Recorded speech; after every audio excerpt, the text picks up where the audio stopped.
నేను లంబడోని నేను లంబడోని ఎందుకు చెప్తున్నా ఈ మాట అంటే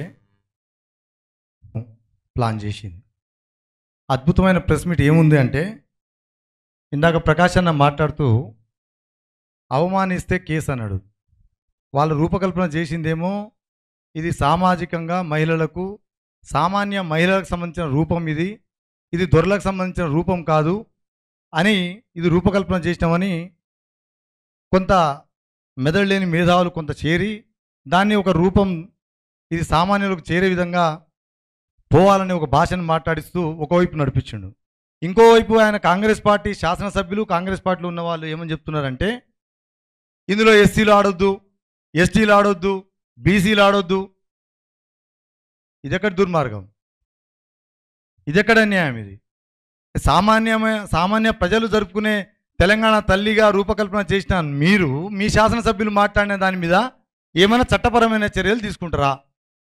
మేము ఎస్సీలము ఎస్టీలము బతుకమ్మ ఆడకూడదా?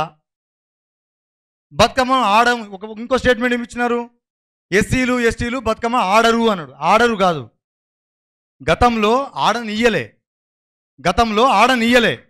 ఆడనీయని బతుకమ్మను ఒక సందర్భంలో తెలంగాణ ఉద్యమం దశల వారీగా నడుస్తున్న క్రమంలో జొన్నపూర్ణ తెలంగాణ మాత్రమే విగ్రహం ఉంటే, అటు అన్నపూర్ణ ఉన్నది, ఇటు జొన్నపూర్ణ తల్లి ఉండే.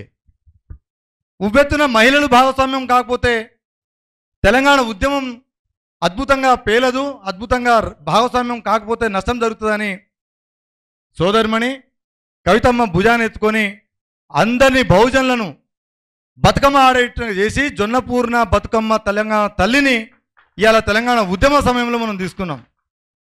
ఎందుకు? దీనికి ముందు నేను ఒక మాట చెప్పాలి. మహత్ చెరువు సంబంధించిన పోరాటం, అద్భుతమైన పోరాటం మనందరికీ తెలుసు. ఆ చెరువులో నీళ్లు తాగాలంటే ఆనాటి పరిస్థితుల్లో శిస్తు కట్టే వాళ్ళు మాత్రమే చెరువులో నీళ్లు తాగే పరిస్థితి ఉండే. దళితులు కానీ గిరిజనులు కానీ ఎవరు కూడా నీళ్లు తాగలేని పరిస్థితి ఉంది.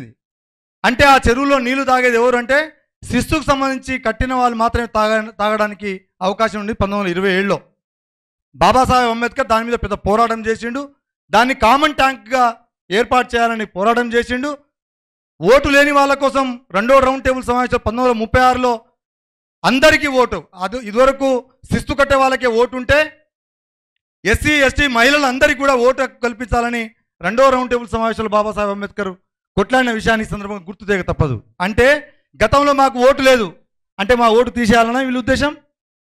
గతంలో మేము బతుకమ్మ ఆడనియ్యలేదు, ఆడితే కొందరికే పరిమితం చేసి ఈ ఆంధ్ర పాలకుల సమక్షంలో ఇది తెలంగాణ ఉద్యమంలో బహుజనులందరూ పాల్గొంటే తెలంగాణను వదిలిపెట్టి పారిపోవాల్సి వస్తుందని చెప్పేసి భయంతో ఈ బహుజన సామాజికంగా ఉన్నటువంటి మా వర్గాలను బతుకమ్మను ఆడనీయకుండా చేసిర్రు. ఇది వాస్తవాన్ని మా వాళ్ళు మర్చిపోయారు. ఇది దుర్మార్గం. అంటే ఓటు లేనప్పుడు కొట్లాడినాం, ఓటు తెచ్చుకున్నాం. నీళ్లు తాగడానికి అవకాశం లేనప్పుడు నీళ్లు తాగడం కోసం కొట్లాడినాం, నీళ్లు తాగినాం.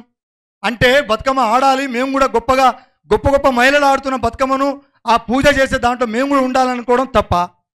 ఎస్, దీంట్లో మనం అందరం కూడా ఒక ఆలోచన చేయాలి.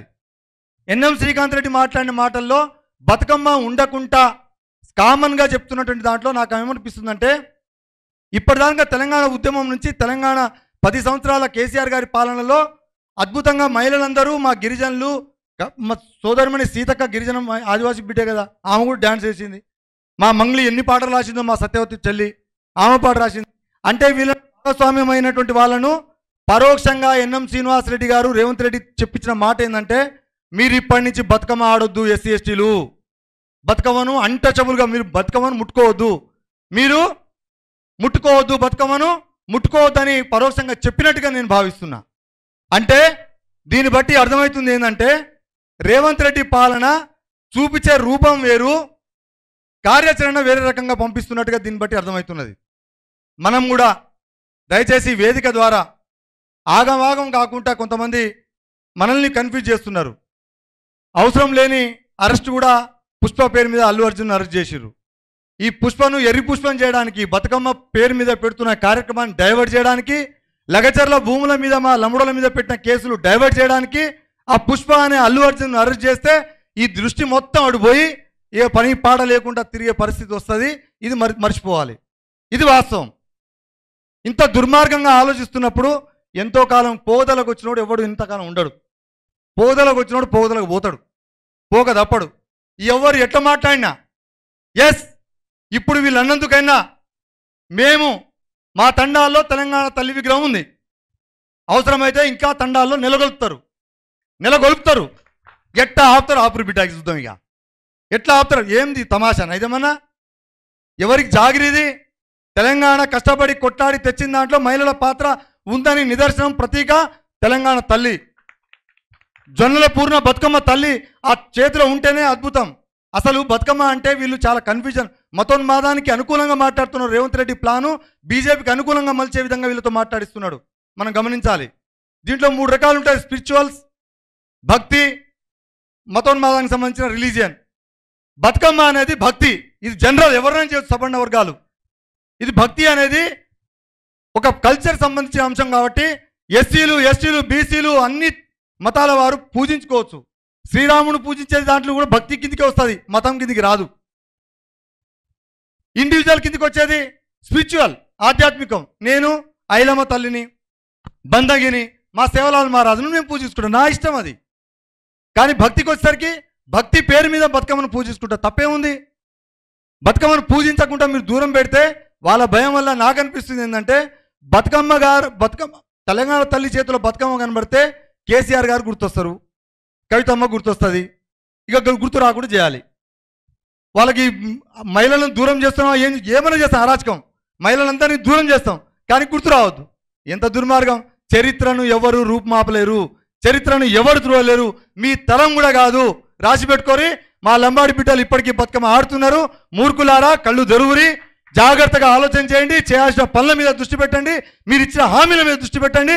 గాలి కబుర్లు, గాలి మాటలు బంద్ చేయాలని కోరుకుంటూ ఈ అవకాశం ఇచ్చిన మీకు అందరికీ పేరు పేరున నా హృదయపూర్వక ఉద్యమ నమస్కారాలు తెలుసుకుంటూ సెలవుస్తున్నాను. జై భీమ్, జై సేవలాల్, ధన్యవాదాలు.